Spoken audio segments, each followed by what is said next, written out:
questionner. Mesdames et messieurs, bonsoir. Je me tiens devant vous ce soir non pas en simple intervenant, mais comme le porte-voix d'une idée urgente, d'un combat intellectuel et humain que nous portons avec conviction au sein de l'Institut Louis Even pour la justice sociale, section Afrique. Depuis des décennies, notre continent Afrique est traversé par des crises économiques récurrentes. Mais ce que nous affirmons ce soir est ceci. Le problème n'est pas l'Afrique, le problème c'est le système économique global. Ces règles invisibles, ces mécanismes d'exclusion et cette logique froide où la monnaie devient une barrière au lieu d'être un levier. À l'Institut Louis Even du Canada, au Canada, nous ne dénonçons pas pour dénoncer. Nous proposons, nous éclairons, nous posons une alternative, la démocratie économique. Un concept audacieux, découvert par Clifford Douglas et développé et enseigné par Louis Evans, enraciné dans une réflexion profonde, mais aussi dans des faits et des chiffres. Il ne s'agit pas de rêver un autre monde, il s'agit de penser autrement le réel, d'introduire dans le débat public une vérité dérangeante.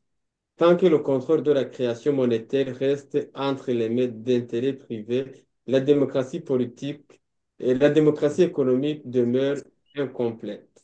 Ce soir, je vous invite à réapprendre l'économie, non pas depuis Wall Street, mais depuis les besoins humains, depuis l'aspiration des peuples à vivre dignement, à produire librement, à consommer justement. Car au fond, ce dont nous parlons ici, ce n'est pas d'un programme technique ou politique, c'est un réveil d'un changement de paradigme et peut-être d'un acte de libération collective. Merci de m'avoir accordé votre écoute. Merci de vous joindre à cette réflexion vitale. Et je vais inviter par la suite Mademoiselle Kaya, la directrice générale de l'Institut, de nous saluer.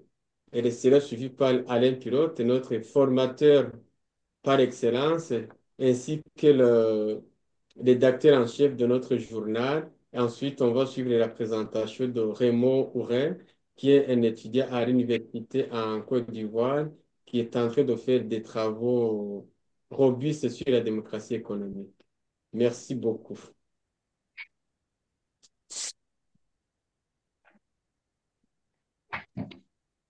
Bonsoir, bonsoir à chacun, chacune. Il nous fait grand plaisir d'être ensemble pour étudier plus profondément qu'est-ce que la démocratie économique. Et l'Institut Louis Evans se nomme précisément l'Institut Louis Evans pour la justice sociale. Donc, il est question de justice sociale. Et pour avoir la paix dans le monde, ce que nous désirons tous ardemment, eh bien, il faut d'abord la justice. La justice consiste à donner à chacun ce qui lui est dû. Et ce qui est dû, ce sont tous les moyens de vivre honnêtement dans tous les...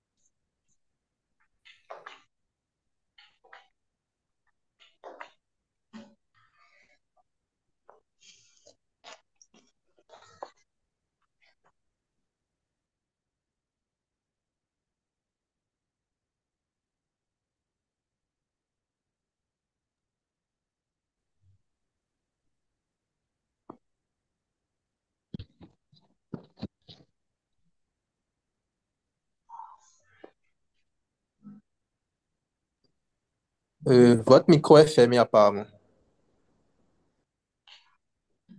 Oui, c'est bon. C'est bien, je continue. Oui. Très bien. Alors, merci beaucoup à Philbert qui a fait une introduction vraiment très bien et qui résume bien le tout. Et on veut vraiment changer les mentalités.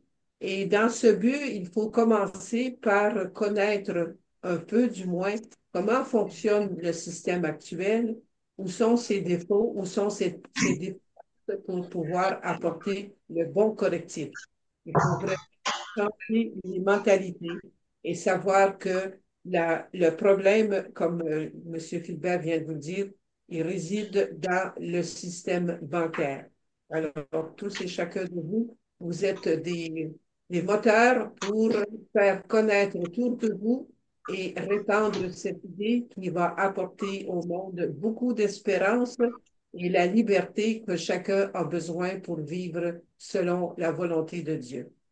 Merci beaucoup à chacun d'être présent et on vous supporte et on vous soutient dans vos efforts qui nous réjouissent par votre présence et votre implication. Merci beaucoup.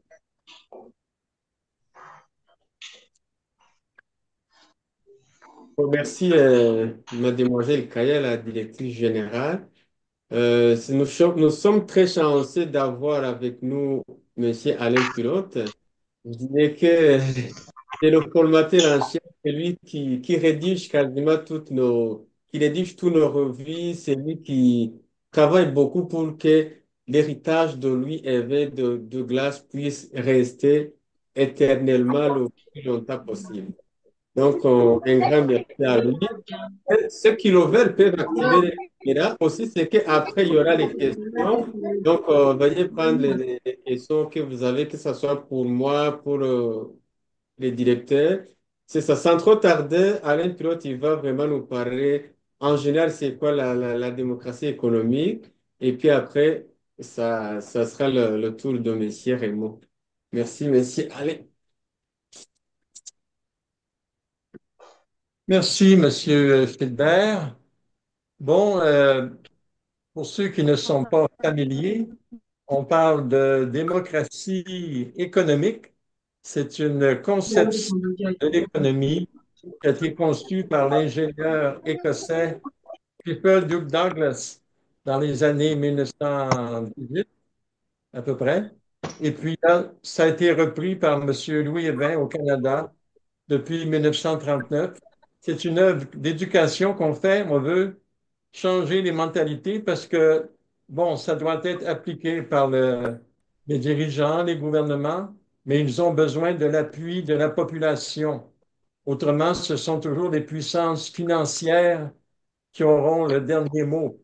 Il y avait le président américain dans les années 40, euh, Franklin Roosevelt. Il dit, le gouvernement, il doit céder aux pressions. D'un côté, on a les pressions des financiers, des puissances d'argent. De l'autre côté, on a les pressions qui viennent du peuple. Mais aujourd'hui, bon, le peuple est assez désorganisé, désuni. On les amuse avec toutes sortes de choses et puis les gens ne s'intéressent pas aux choses sérieuses. Donc, malheureusement, la plupart du temps, ce sont les financiers qui ont le dernier mot dans ce combat pour la justice. Mais bon, nous, au Canada, on a quand même obtenu bien des choses, mais c'est un combat qui doit se continuer. Et puis, c'est une réflexion que tous les pays doivent faire. Le premier point de la souveraineté d'un pays pour être vraiment indépendant, c'est d'avoir le contrôle de sa propre monnaie. Bien sûr, dans tous les pays, on a ce qu'on appelle des banques centrales. Au Canada, on a du papier-monnaie où il est écrit, bon, Banque du Canada, c'est émis par la Banque centrale du pays. Aux États-Unis, vous avez la Réserve fédérale américaine qui joue le rôle de banque centrale. Mais en réalité, le papier-monnaie, ce qu'on appelle l'argent numéraire, les pièces de métallique et le papier-monnaie, c'est 5 de l'argent qui circule. Le gros de l'argent, c'est de l'argent d'écriture scripturale créée par les banques commerciales. Un exemple, si, bon, moi je peux parler du Canada, je connais moins l'exemple de la Côte d'Ivoire ou de l'Afrique, mais si vous voulez payer une maison 10 000 100 000 vous ne payez pas avec du papier-monnaie, vous payez soit avec un chèque ou maintenant vous avez les cartes bancaires, vous pouvez payer directement avec de l'argent électronique. C'est pas du papier-monnaie, mais c'est accepté tout comme si c'était du papier-monnaie. Et puis, il faut voir, à l'origine, c'était vraiment les rois, les souverains du pays qui émettaient la monnaie.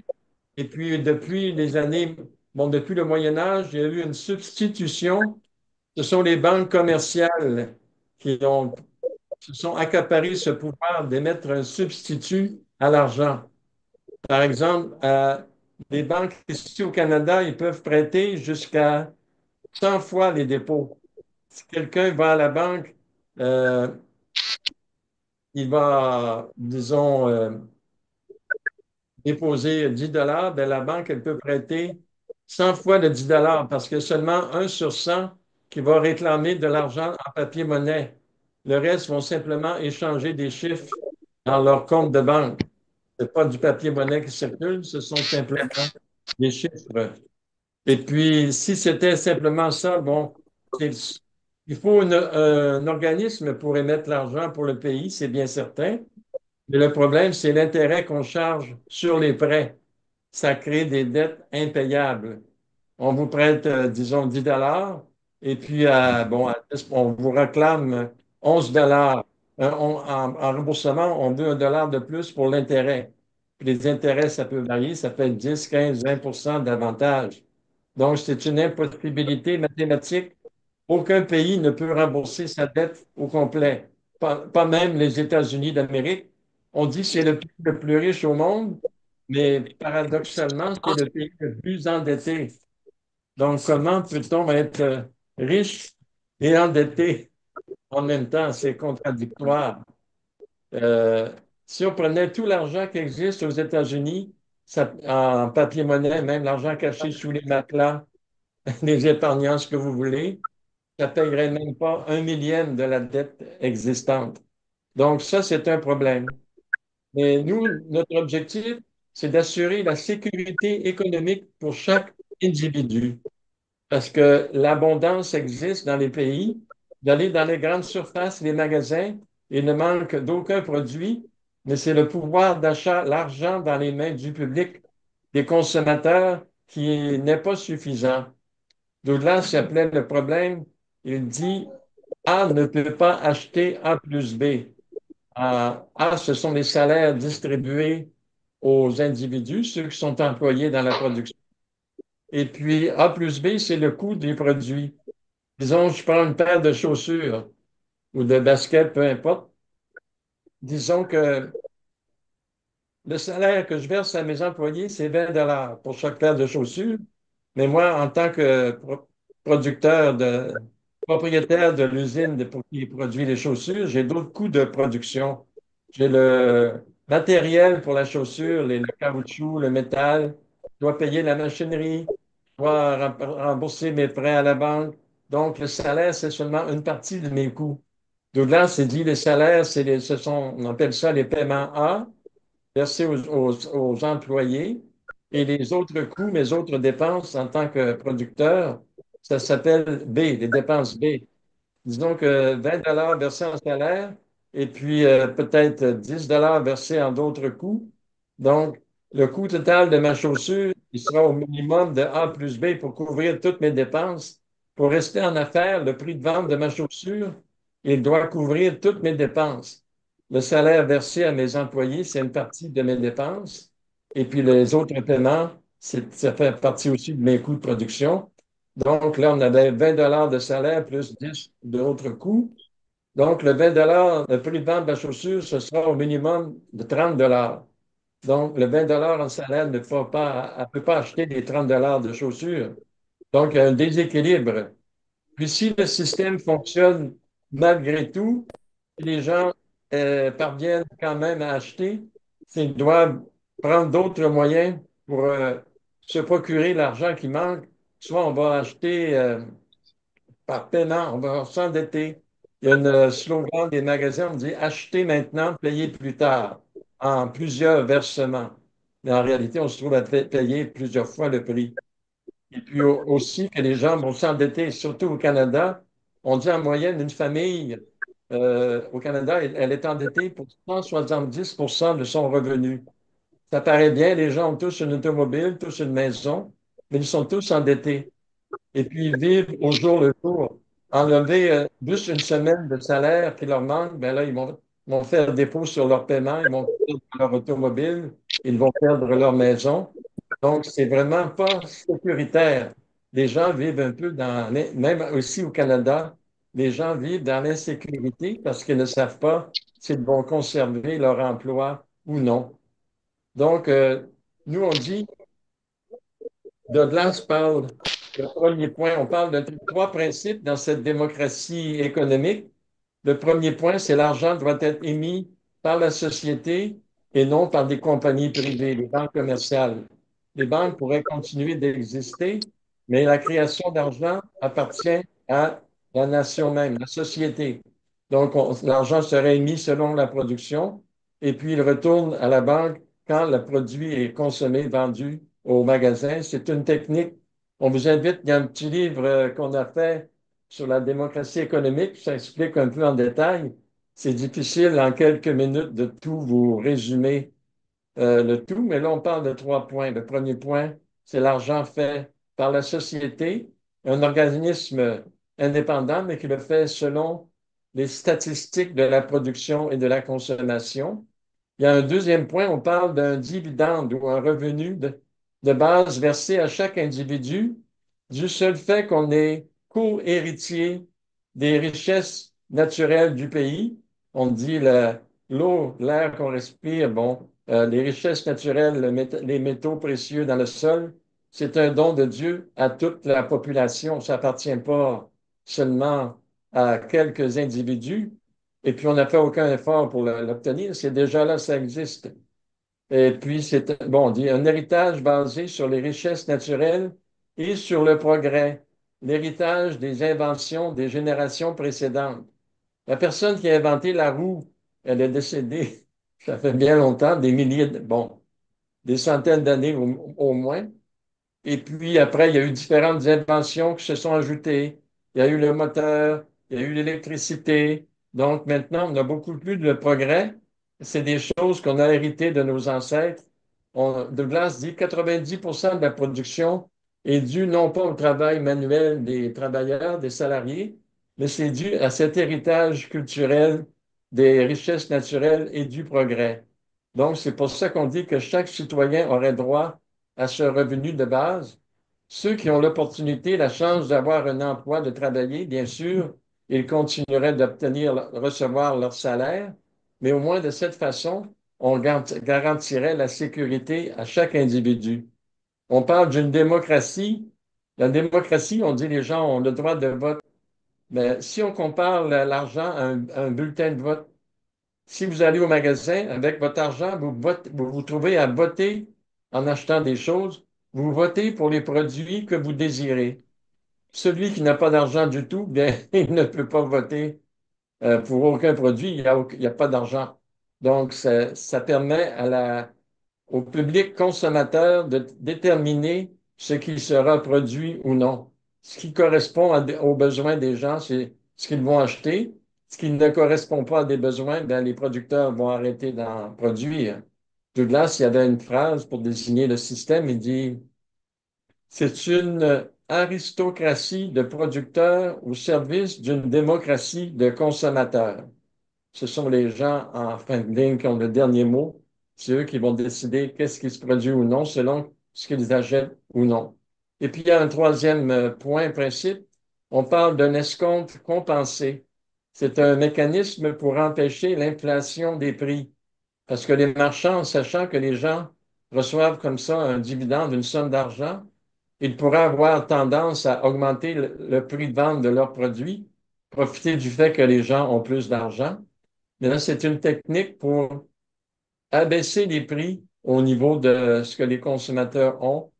Et puis, cet escompte-là qui est accordé aux consommateurs, il est remboursé, compensé aux marchands, de sorte que personne ne perde rien au change.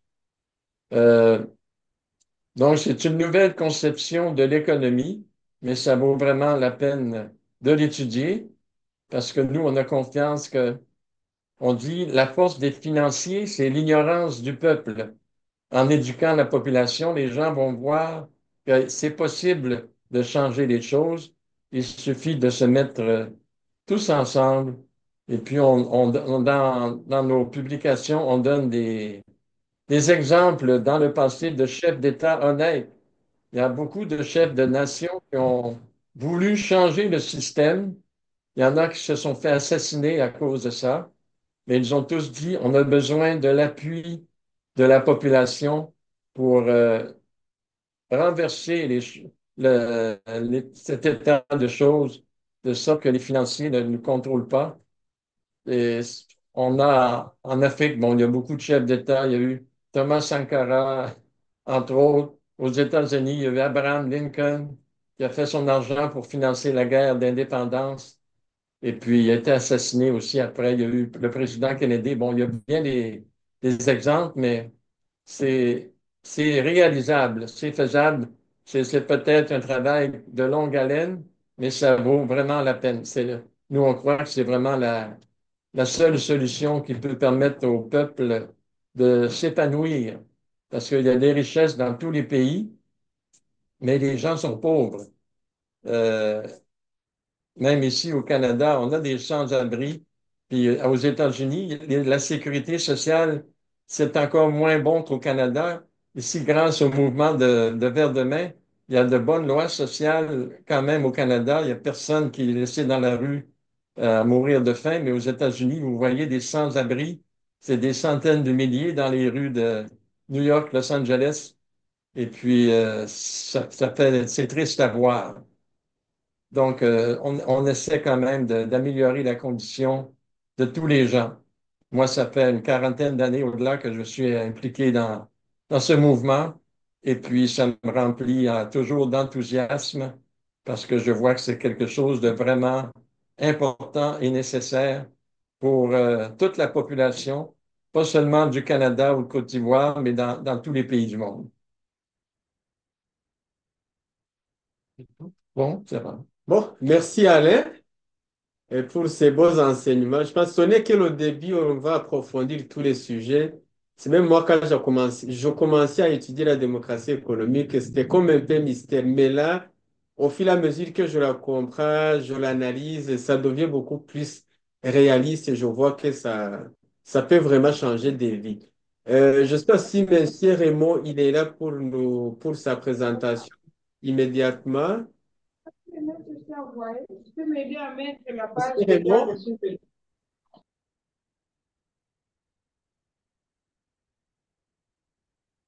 Bon, je pense qu'il est parti, mais pendant qu'il se prépare, est-ce qu'il y a des gens qui ont des questions pour ce que Alain vient de dire ou bien des questions générales? Il faut juste lever la main et puis on va vous ouvrez votre micro et puis vous posez votre question.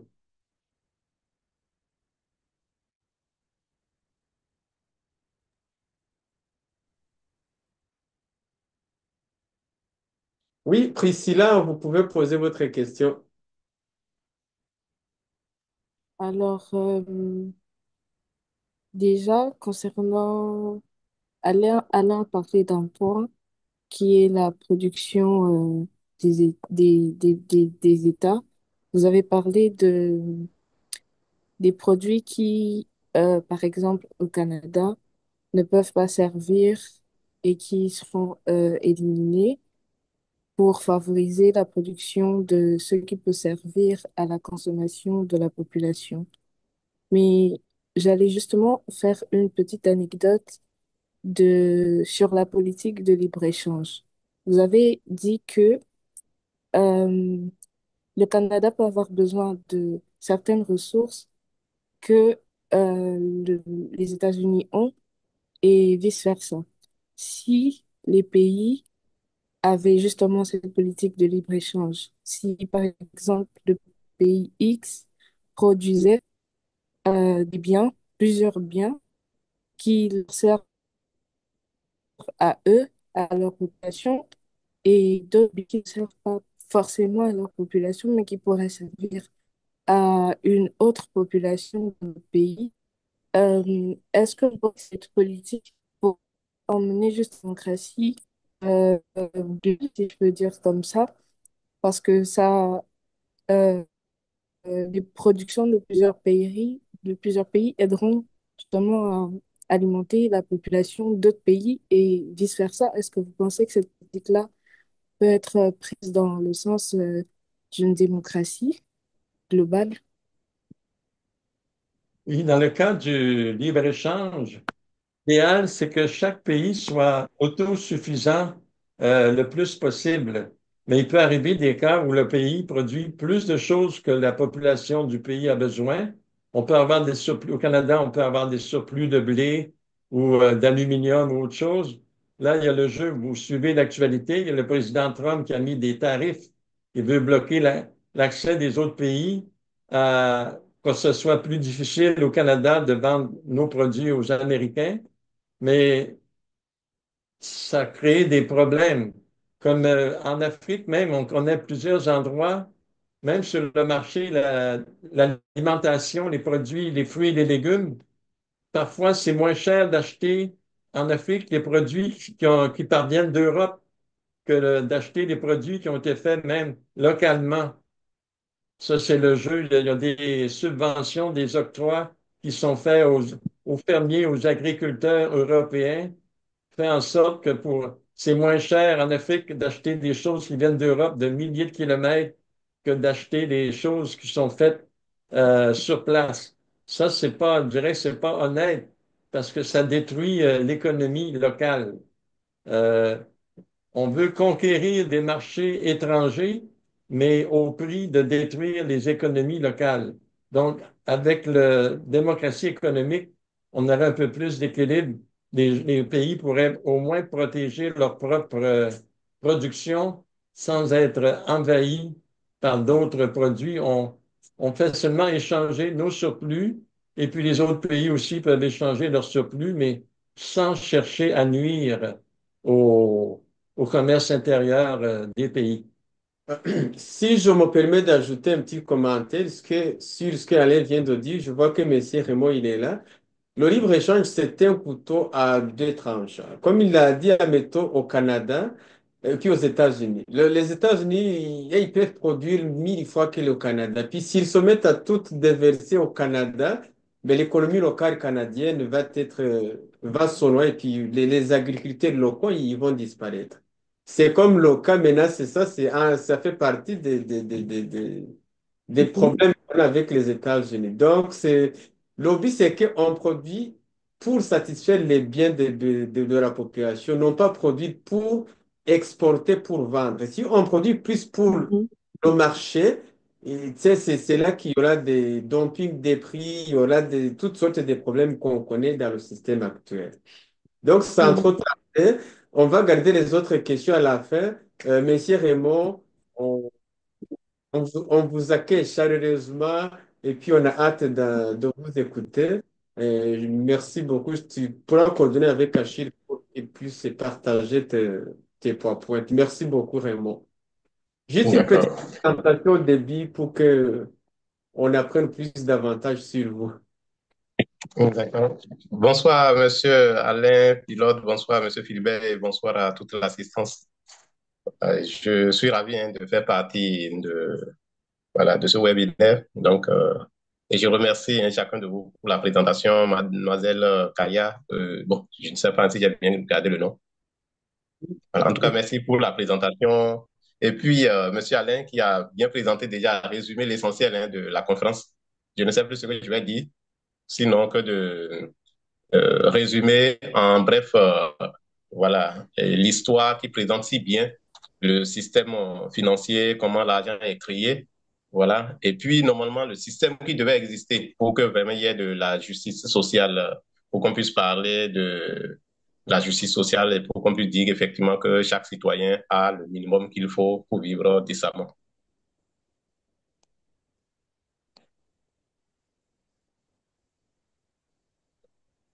Donc, voilà, donc Institut Louis Even, Canada, Québec. Donc je vais dire, je remercie cet institut qui m'a fait cet honneur et en m'invitant pour que je puisse partager et, ce que je peux dire à partir de mes lectures et à partir également des formations que vous nous avez données. Je disais que je vais résumer l'histoire parce que Monsieur Alain Pilote a déjà tout dit. Voilà. Maintenant, cette histoire, pour ceux qui nous suivent, ils verront que l'argent, en fait, est créé sous forme de dette. Donc, en réalité, quand on nous dit qu'il y a de l'or, il y a des banques, effectivement, ce n'est pas forcément qu'elles ont de l'or.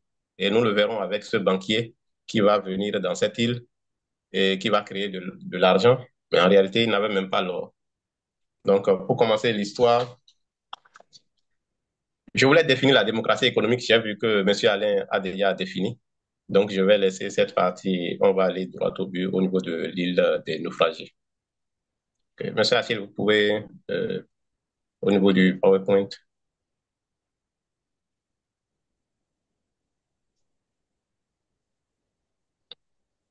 Donc, voilà.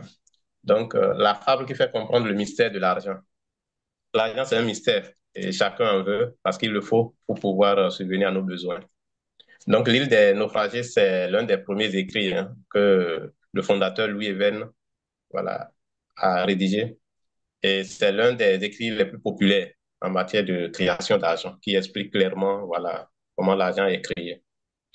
Donc, cette histoire présente cinq hommes qui, après une explosion de leur bateau, alors se retrouvent, par providence divine, se retrouvent, ont pu atterrir sur une terre. Et comme c'est cinq hommes, chacun ayant son métier, ils ont pu observer cette terre sur laquelle ils se sont retrouvés et ils ont cherché alors à se dire qu'est-ce qu'on peut faire puisqu'on ne peut pas être là à attendre qu'on nous retrouve tout et tout. Mais en attendant, qu'est-ce que nous pouvons alors faire en profitant de cette terre? Les cinq hommes, il y avait un qui est un charpentier, un autre un cultivateur, il y avait un troisième agronome, horticulteur, il y avait un prospecteur minéralogiste et puis il y avait un éleveur. Donc, chacun a cherché à voir qu'est-ce qu'il peut faire pour mettre ses compétences à profit, pour que les cinq puissent survivre et tout. Donc, quand ils ont examiné, ils ont fait le tour, comment on va le dire, de cette terre, chacun a pu se retrouver. Donc, le charpentier a vu qu'il peut fabriquer des tentes pour chacun. L'éleveur a vu qu'il y a vraiment des animaux, tout et tout, il peut alors les élever. Donc, c'est comme ça que chacun a su tirer profit. Après une saison, euh, il fallait alors maintenant se mettre ensemble pour voir qu'est-ce qu'on peut faire pour les transactions. Les cinq ne s'y connaissaient pas vraiment en système financier, donc comment faire? Il y avait le système de troc également, ils ne connaissaient pas. Et donc, la réflexion était là pour chacun d'eux. Ils ont les vraies richesses, c'est-à-dire le cultivateur, son labeur a donné du fruit. Les autres également, chacun a pu faire son travail qu'il sait faire. Mais comment faire les échanges? C'était ça qui était en fait le problème. Heureusement que dans ces réflexions, ils ont eu la chance d'accueillir un étranger, donc disons une sixième personne. Mais lui, ce n'est pas un étranger comme tout le monde. Ils se sont empressés de l'accueillir et dans les échanges, ils ont vu que c'est un banquier. Donc, disons que la Providence a exaucé encore leur prière. Un banquier, il vient faire quoi là? Donc, on suppose que il avait voulu prendre ses vacances et tout. Bref, avec ce banquier qui s'appelle Martin Golden, ils vont pouvoir trouver solution à leurs problèmes. Mais avec quel prix? Ce dernier leur a proposé en fait que si c'est de l'argent, c'est rien. Donc, lui peut leur fournir de l'argent qu'il faut pour leurs différentes transactions. Sous condition, il va les prêter avec de l'intérêt, ils vont rembourser. Donc, ils se sont entendus sur le prix, ils se sont entendus sur le montant du moins, et puis l'intérêt qu'ils vont lui fournir. Il leur a fait comprendre que dans les bagages qu'ils ont aidé à décharger, le coffre noir, que c'est de l'or qu'il y en a. Donc, l'argent qu'il va leur créer, il va créer, sera adossé alors sur l'or. Et donc, il a enterré ce coffre précieusement. Voilà. Et puis, il leur a donné les prêts. Ils vont rembourser avec intérêt. Mais il se fait que ce prêt que chacun a obtenu ne suffisait pas pour pouvoir faire toutes les dépenses. Et je pense que M. Alain Pilote, quand il parlait tout à l'heure, il a évoqué ça. Oui. On leur a donné un prêt de $200 chacun et ils ont remboursé avec intérêt. Ça veut dire qu'en fait, chacun va toujours manquer. Ils ne pourront pas toujours subvenir à leurs besoins. C'est ce qui a fait que chaque fois, ils étaient obligés de revenir pour demander encore de prêts, encore de prêts, encore de prêts, encore de prêts. Je l'ai dit, je vais résumer pour que nous puissions avancer. Donc, c'est ce que je suis en train de faire, c'est pourquoi je ne fais pas point par point. Et j'essaie de résumer pour que nous puissions aller après à l'essentiel, les questions-réponses. Donc, comme ils ont vu qu'ils s'endettaient de plus en plus, ils n'arrivaient pas à finir de payer il venait pas de finir de payer et chaque fois, il doit payer avec intérêt. Les 5 ans ont commencé par réfléchir. Ils ont réfléchi sur quoi? Ils se sont dit, ben, le monsieur nous prête de l'argent chaque fois.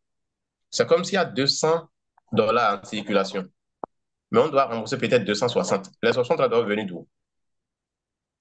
Ça veut dire qu'il y a un problème qui commence déjà par se poser. Donc, ils ont commencé par réfléchir. Si c'est le cas, il faut trouver une autre solution.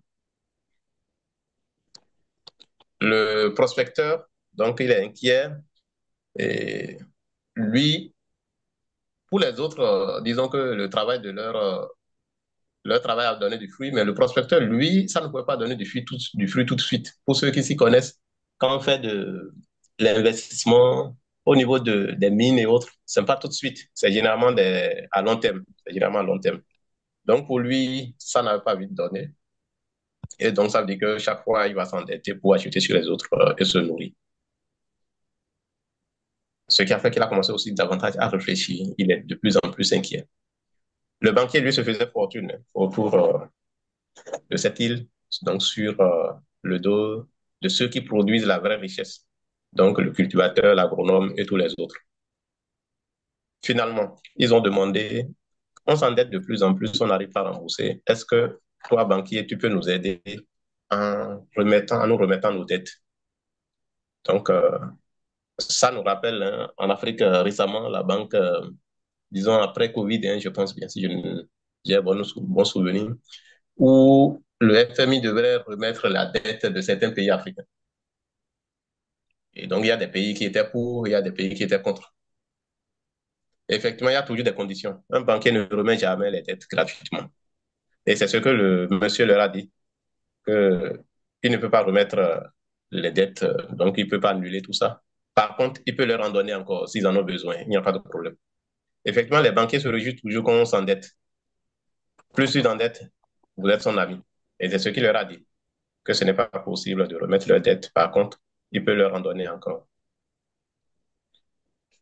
Ils étaient obligés d'accepter puisqu'ils ont besoin d'argent. Et c'est ce qui se passe généralement. Nous avons besoin souvent, quand on est dans le besoin, on est coincé, on prend la dette. Des fois, tu n'as pas encore fini de rembourser, tu en as encore besoin pour faire autre chose. Et finalement, alors, on vit au jour le jour, comme monsieur Pilote venait de le dire. On vit au jour le jour, on vit pour rembourser. Et ceux qui sont employeurs, généralement, et employés du moins, généralement le savent. Le salaire qu'on te paye, généralement, des fois, ça ne suffit pas. Et on est obligé de s'endetter de plus en plus. Et puis, alors, quand tu vis, tu ne vis plus vraiment, mais tu vis pour rembourser les dettes. Même la maison, tout et tout, le jour que la banque veut, euh, ils peuvent en prendre. Ils peuvent en... Alors, comme ils ont commencé par réfléchir, ils se voient qu'ils sont endettés, alors que c'est eux qui ont les vraies richesses, ils se sont dit, ben, il faut que nous-mêmes, alors, on puisse nous rebeller. Mais en voulant se rebeller, le banquier, il était très habile. Il a créé une presse, donc disons deux presses. Une presse qui est comme donc pour la mouvance et une autre qui est pour l'opposition. Et vous voyez, c'est ce qui se passe généralement dans différents pays. On nous crée des presses et puis il y a différents médias et tout. Il y a des modérés, il y a des extrémistes, il y a ceci, cela. Et l'information circule. Selon que ceux qui sont sur la ligne de la mouvance doivent faire la promotion du président ou, disons, de ceux qui sont au gouvernement. Il y a l'opposition également qui essaie de présenter souvent l'information d'une certaine manière. Et il y a les modérés qui essaient de l'ajuster. Donc, avec cette presse, alors, il a commencé par diffuser des informations, ce qui a commencé par embrouiller nos cinq, voilà, nos cinq naufragés. Et lui, il était tranquille. Il profitait de cette confusion. Mais c'est lui qui tenait les ficelles. Effectivement, ce sont les banquiers, ceux qui ont l'argent, c'est eux qui tiennent les ficelles. Et quand on regarde dans certains pays, c'est eux qui ont même les gros médias, les grands médias. Et bon, en France, par exemple, quand on regarde les grands médias, ils sont tenus par les milliardaires. Ça veut dire qu'ils peuvent diffuser les informations qu'ils veulent. Si toi, tu n'es pas de leur côté, ils vont dire que tu es un complotiste. Je prends par exemple ce que nous sommes en train de dire, l'information que nous donnons, l'éducation financière que nous donnons. Ils peuvent dire que ce sont des complotistes parce qu'on n'est pas sur la ligne. Mais en réalité, c'est là la vérité. Oui. Donc, donner la bonne information, permettre à chacun de pouvoir comprendre comment l'argent est créé et ceux qui ont les vraies richesses et comment l'argent devrait être créé normalement, pas sous forme de dette, mais en tenant compte des réalités économiques réels, donc de chaque pays. Pour revenir à l'histoire, je disais que donc il a pris le contrôle des médias, donc c'est lui qui tirait les ficelles de part et d'autre. Mais ce qui va se passer, c'est que le prospecteur va continuer par faire son travail et donc en cherchant disons, des minerais. Et c'est comme ça, dans cette recherche, il va trouver alors une caisse.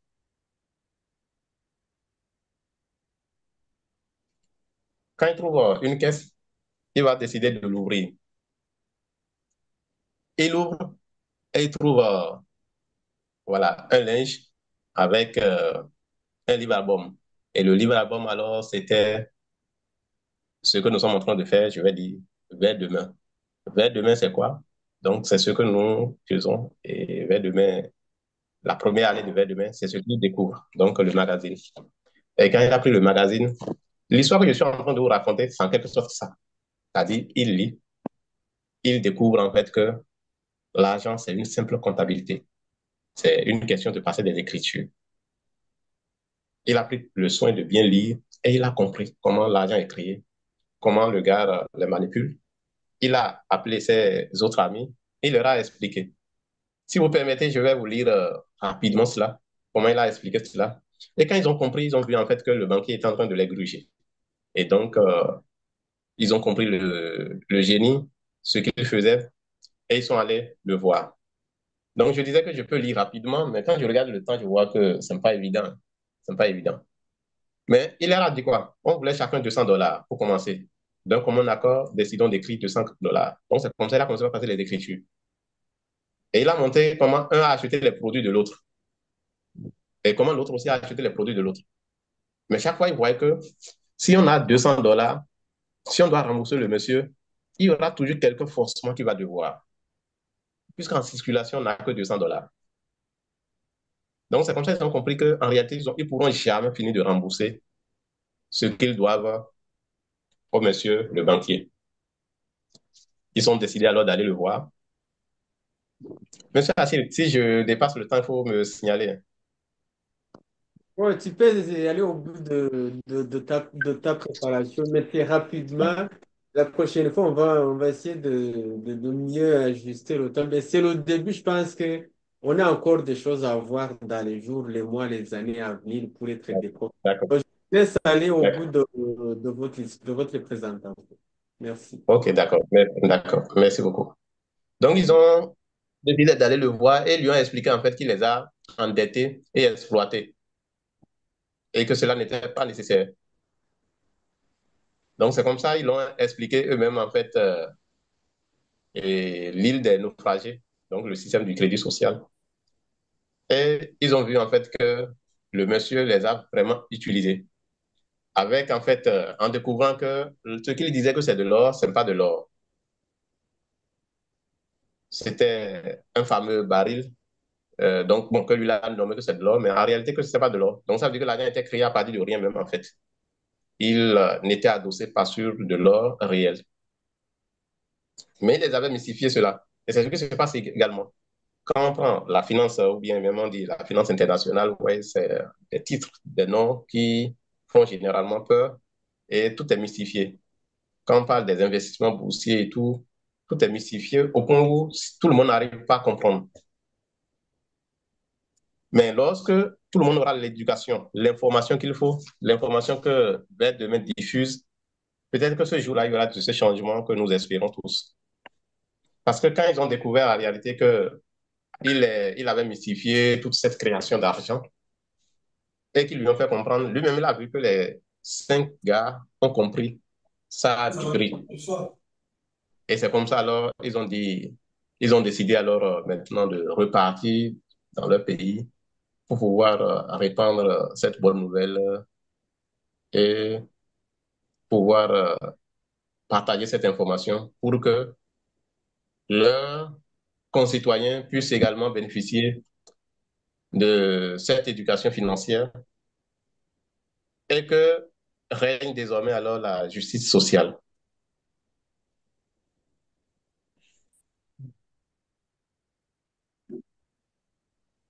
C'est bon? Oui, c'est- Bon, merci beaucoup. Même si les micros sont fermés, je pense qu'une bonne main d'applaudissements a été donnée. Euh, oui. je pense que c'est ça. On s'est dit que pour que des problèmes de logistique, tout ça, au moins, on ferait ça pour 1 heure de temps, mais le plus souvent. Donc, on va accueillir des questions. Et puis, c'est ça pendant une dizaine de minutes. Après, on va procéder avec la clôture et puis en vous donnant le prochain rendez-vous. Est-ce qu'il y a déjà que les questions? Moi, je félicite. L'île des naufragés, c'est vraiment la première lecture à faire. C'est facile à comprendre, puis c'est le point principal. On peut faire notre propre monnaie. C'est pas le banquier qui donne la valeur à l'argent, c'est la production du pays. Le fait qu'il y a des richesses naturelles, le fait qu'il y a des travailleurs pour l'exploiter. Donc, on peut le faire sans s'endetter, sans emprunter à intérêt. Il a vraiment bien compris, c'est ça le point de l'île des naufragés. Non? Je voudrais D'accord. Merci beaucoup, monsieur. ajouter que le banquier se disait propriétaire de l'argent. Et c'est un grand vol parce qu'en réalité, l'argent n'appartient pas au banquier. L'argent appartient à la population. C'est un moyen d'échange entre les citoyens et ceci ne doit pas appartenir à un individu ou à un système qui veut nous contrôler. L'argent doit appartenir à la population. Bon, moi aussi, une autre fois, c'est que si ben, de nos jours, l'argent est de plus en plus numérique. Disons, tu vas à la banque, prenons au Togo Ecobank, tu demandes un prêt de 100 000 francs CFA.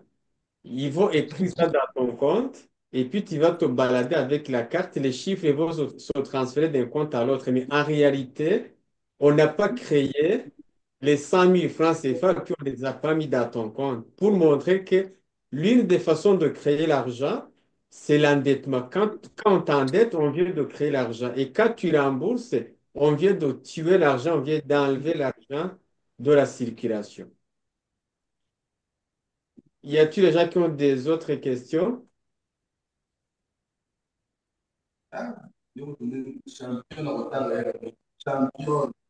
Oui, Francis Bala, oui,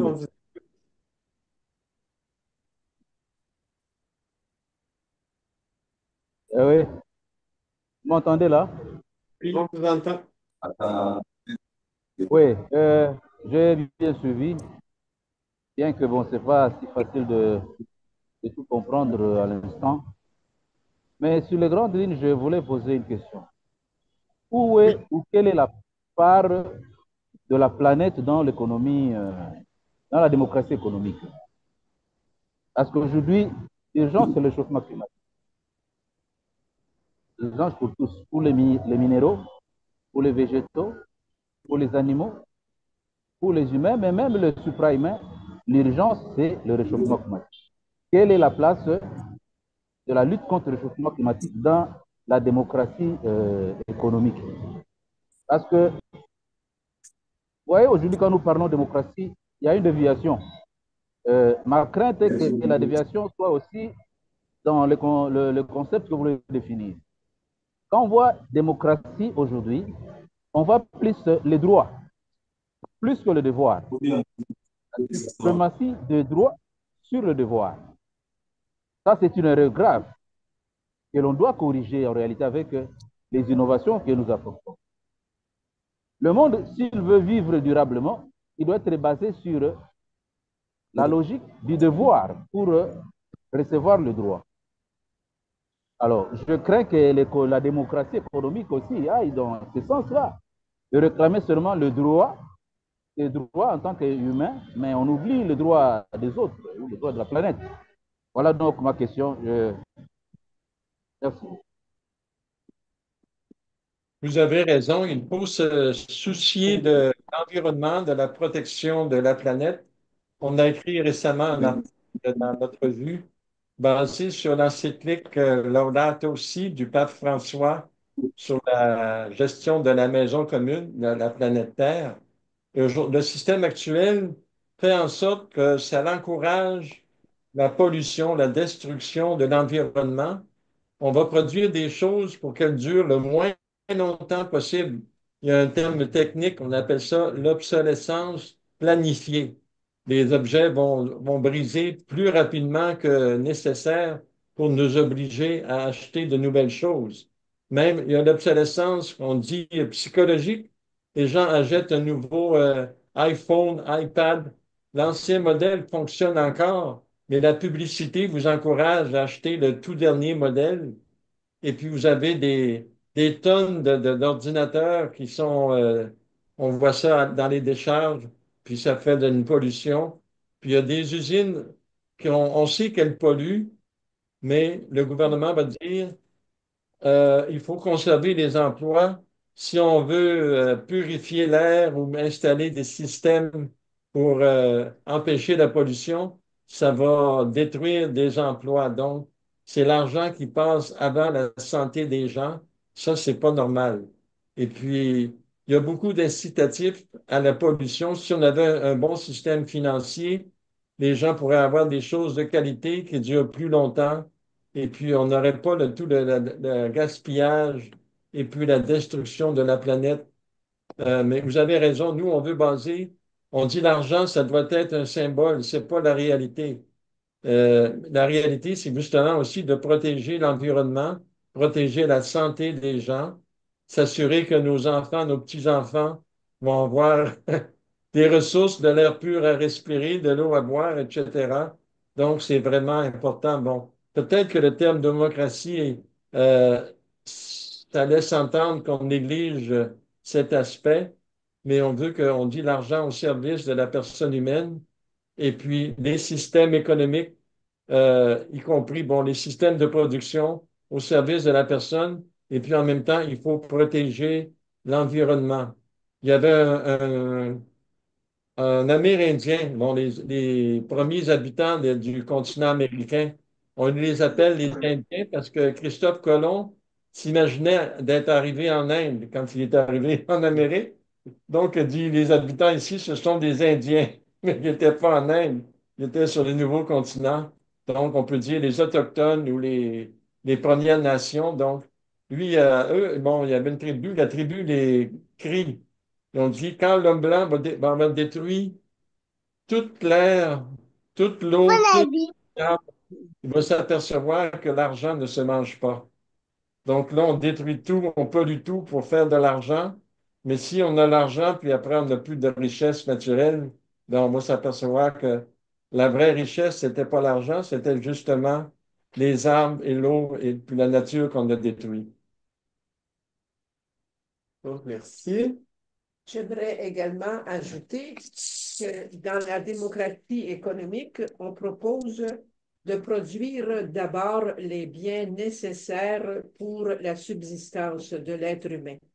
Et aujourd'hui, avec le mauvais système, on doit avoir un emploi pour fabriquer des choses inutiles, parfois des choses même nuisibles, pour avoir un revenu pour acheter les choses nécessaires. Alors, la démocratie économique, l'Institut Louis XX pour la justice sociale, propose de produire d'abord les choses que les gens ont besoin. Et quand tous les gens, les personnes sont satisfaites, on cesse de produire. On ne doit pas produire uniquement pour produire ou produire pour avoir un salaire. Il faut que ce soit en conformité avec les besoins de la personne et non pas seulement que pour avoir des revenus et pour produire des choses inutiles et des choses nuisibles comme tous les engins de guerre, etc. Bon, merci. Une autre question ou un commentaire? Il y aura d'autres rencontres pour développer Oui, ça. c'est ça. Je sais que ça va vous travailler, ça va plus vous Oui, parce chiffrer. que, vous savez, ce qu'ils disent, ça, c'est le futur. La planète est déjà malade, elle est attaquée. Même si on produisait seulement ce qui est essentiel, la planète est déjà malade. Nous devons lutter maintenant en regardant les urgences.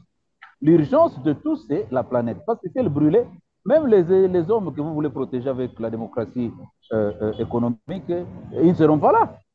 tout le monde va périr. La planète est consumée. Elle est en plein feu. Maintenant, que prévoit la démocratie économique dans la lutte contre le réchauffement climatique, par exemple? Quelle est la place de la lutte contre le réchauffement climatique dans la démocratie? Parce que, comme j'ai dit, dans la démocratie, on recherche seulement, chacun veut avoir le droit. Ici, c'est comme si vous êtes les défenseurs de droits des humains. Vous ne regardez pas les autres règles. C'est ça ma préoccupation. Donc, elle prend exactement l'axe de la démocratie politique que nous connaissons aujourd'hui.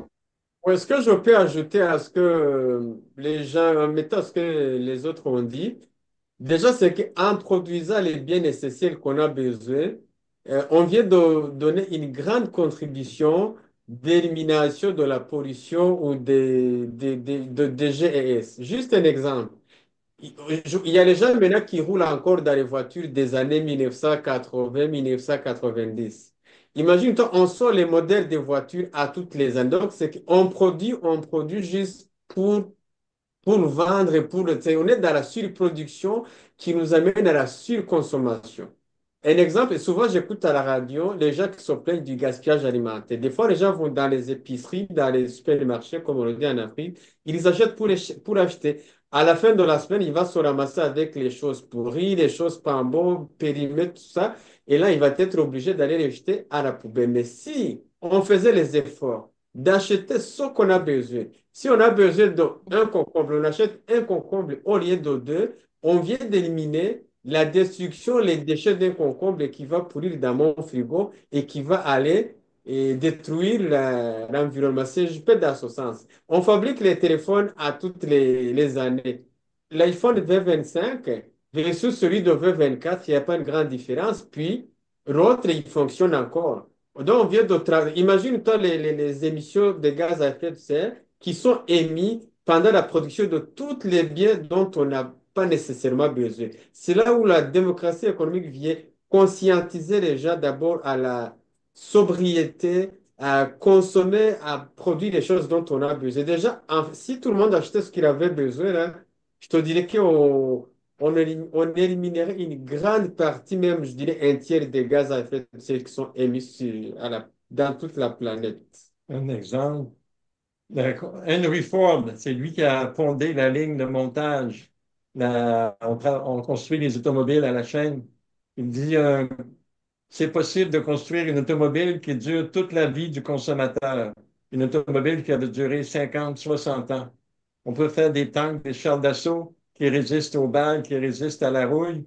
Donc, c'est techniquement possible de faire une automobile, une voiture qui dure toute la vie d'une personne. Mais si on fait ça, ben, on va mettre au chômage des milliers de travailleurs. Dans le système actuel, c'est difficile de mettre au chômage tous ces gens, mais en réalité, c'est pas nécessaire de construire des automobiles à toutes les années. Quand chaque famille a déjà sa propre automobile, on devrait être capable d'arrêter d'en produire pour 5 ans, 10 ans, 20 ans. Donc, dans le système actuel, c'est difficile, mais C'est ça. voilà, on arrêterait beaucoup la pollution de cette façon. Oui, Île-de-France ou Ibana, on vous écoute rapidement. Ton micro il est fermé. Ton micro il est fermé. Île-de-France, ton micro est fermé. On ne vous entend pas. On ne vous entend pas.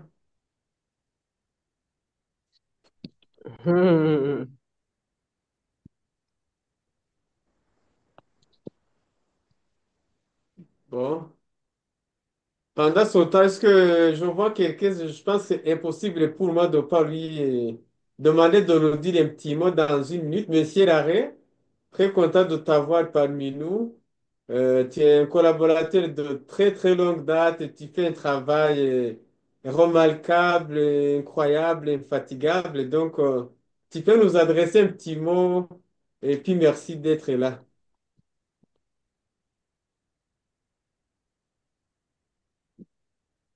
Ton micro est fermé aussi, monsieur Larrey.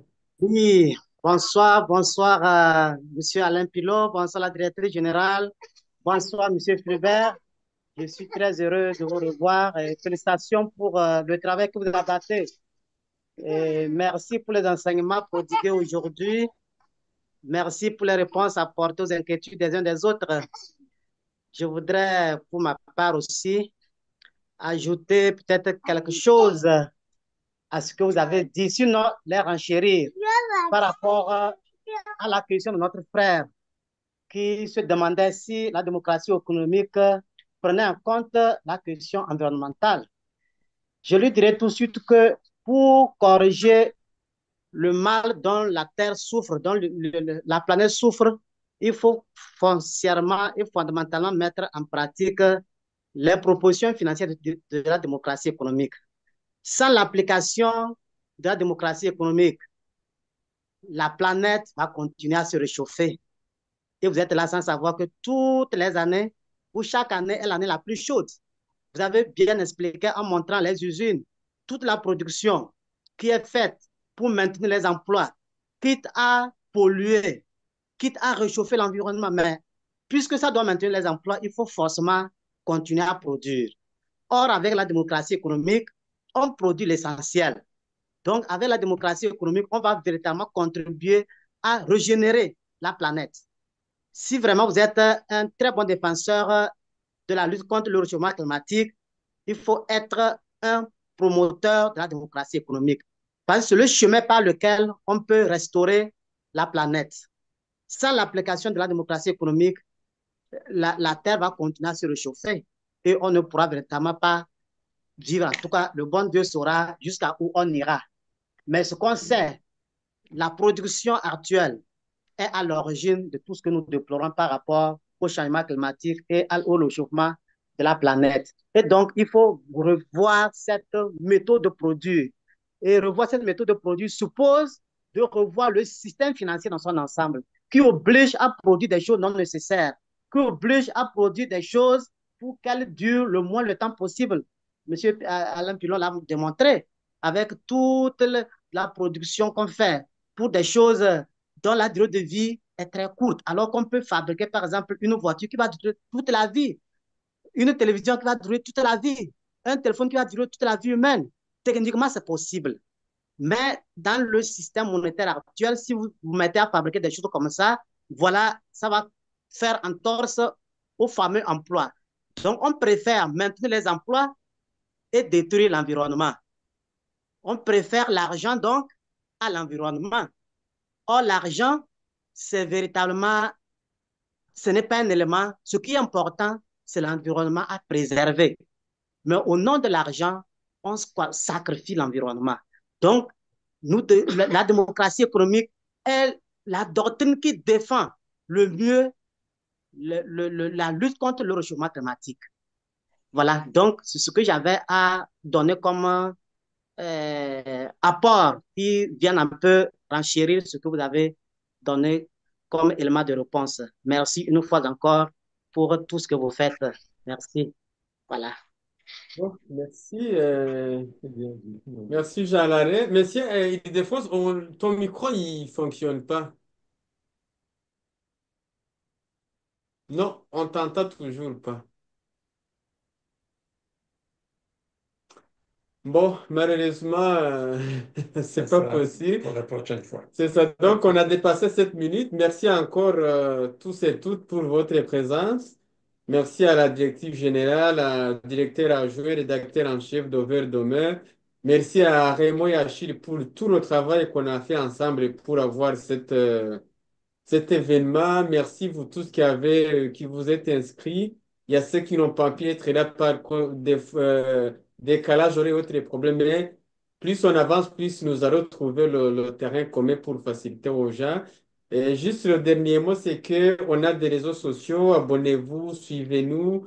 Maintenant, on produit des bonnes émissions, des bons documentaires sur notre chaîne YouTube pour vous montrer qu'est-ce qu'on parle. C'est pas une utopie. C'est proche, on le vit tous les jours, on vit les injustices, mais l'Institut lui éveille, comme on l'a dit, nous proposons, nous éclairons, mais aussi nous avons une alternative. Donc, veuillez être les nôtres, invitez vos amis, vos proches, vos familles pour qu'ensemble, on puisse mener ce combat. Et étant donné que Dieu est de notre côté, je pense que la victoire est la certaine. Merci beaucoup et puis bonne soirée à tout le monde. À la prochaine. Merci à tous. Merci à chacun, chacune. Merci, merci, merci. Merci.